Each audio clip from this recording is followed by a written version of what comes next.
আসসালামু আলাইকুম। আশা করি সবাই ভালো আছেন।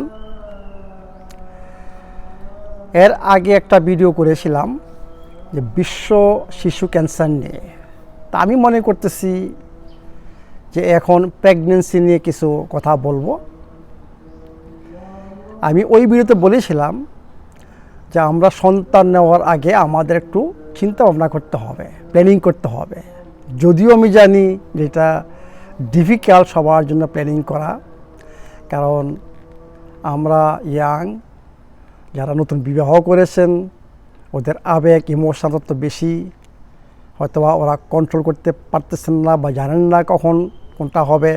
তো যাই হোক, এনিহাও যতটুকু সম্ভব আমি মনে করি আমাদের প্ল্যান করা উচিত ফিউচার ফাদার এবং মাদারের জন্য। কারণ বাচ্চা যখন হবে এই বাচ্চা আপনাদের সুখ আনতে পারে, আবার এই বাচ্চা আপনার জন্য দুঃখ আনতে পারে।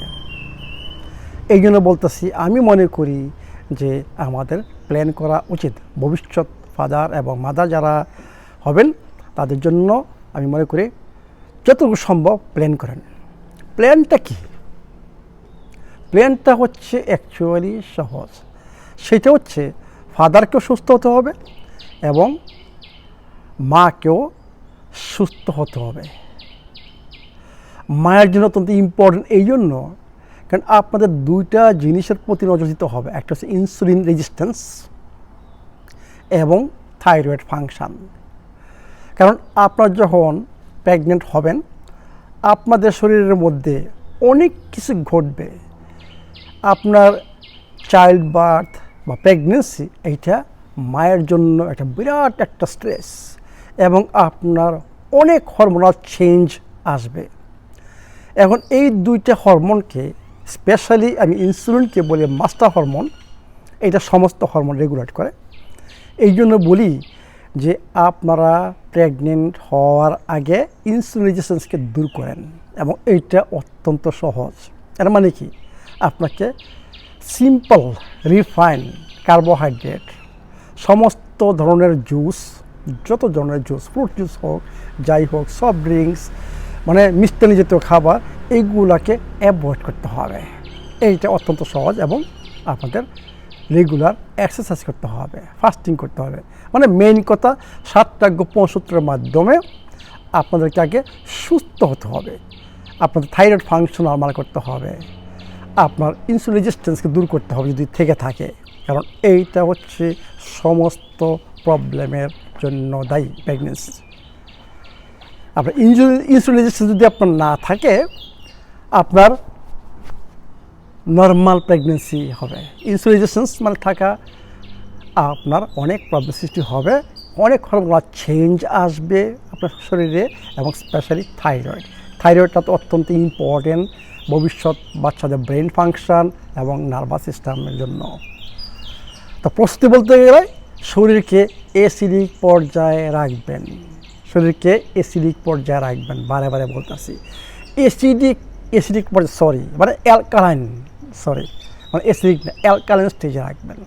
কারণ আমাদের সমস্ত বায়োকেমিক্যাল রিয়াকশানগুলি হচ্ছে হেলদি পিএইচের মাধ্যমে সম্পন্ন হয়। এখন আমার বডি যদি হেলদি পিএইচ রেঞ্জে থাকে সেইটা হচ্ছে আপনারা জানেন 7.35 থেকে 7.45, এর মধ্যে যদি থাকে তাহলে আমার শরীরে কোনো প্রবলেম থাকার কথা না। এটা হচ্ছে বড় ইন্ডিকেশান যে আপনার বডির পিএইচকে হেলদি পিএইচে আনেন। আপনারা জানেন কীভাবে পিএইচটি করতে হবে। পেশাবের পিএইচ এবং থুতু মানে সালিভার পিএইচ এইটা হইতে হবে 7-এর কাছাকাছি, মানে 7, 7.1, 6.9, মিনিমাম 6.8 এবং 7.1 এর মধ্যে থাকে বেস্ট, মানে আপনার বডির পিএইচ ঠিক আছে। এবং বডির পিএইচ যদি আপনার লো হয় আমি কি বলি যে baking soda, breathing exercise, natural খাবার মানে অ্যালকালাইন ফুড এবং অ্যালকালাইন ওয়াটার, এইগুলোর মাধ্যমে আপনার শরীরকে সুস্থ করেন এবং হেলদি পিএইচে আনেন। ফাদার এবং মাদার দুজনের জন্যই, স্পেশালি মাদারের জন্য ইনসুলিন রেজিস্ট্যান্স দূর করবেন এবং থাইরয়েডের যদি প্রবলেম থাকে আমি থাইরয়েডের উপর ভিডিও করব ন্যাচারাল ওয়ে কীভাবে থাইরয়েড ফাংশন ইমপ্রুভ করা যাবে। তো এই জিনিসগুলো যদি আপনারা করেন প্রেগনেন্সির আগে তাহলে ইনশাল্লাহ আপনারা ভালো ফিল করবেন। যারা প্রেগনেন্ট হবেন ওদের পুরা পিরিয়ডটা মানে এই যে প্রেগনেন্সির সময়টা পুরাটাই আপনি ভালো ফিল করবেন। এবং সবচেয়ে ইম্পর্টেন্ট হচ্ছে আপনার বাচ্চা মানে নর্মাল ডেলিভারি হবে, আপনার বুকে দুধ থাকবে এবং সে সুস্থ থাকবে, সুস্থভাবে সে জন্মগ্রহণ করবে এবং সে সুস্থ থাকবে। তো এই হচ্ছে আমার এই ছোট্ট একটা ভিডিও যে প্রস্তুতি কীভাবে নেবেন। এর মানে কি ইনসুলিন রেজিস্ট্যান্স দূর করতে হবে, থাইরয়েড ফাংশনকে নর্মাল করতে হবে, বডির পিএইচকে আপনার হেলথি পিএইচে আনতে হবে। দ্যাটস অল, আর কিছু না। এগুলো ইজিভাবে করা যায়।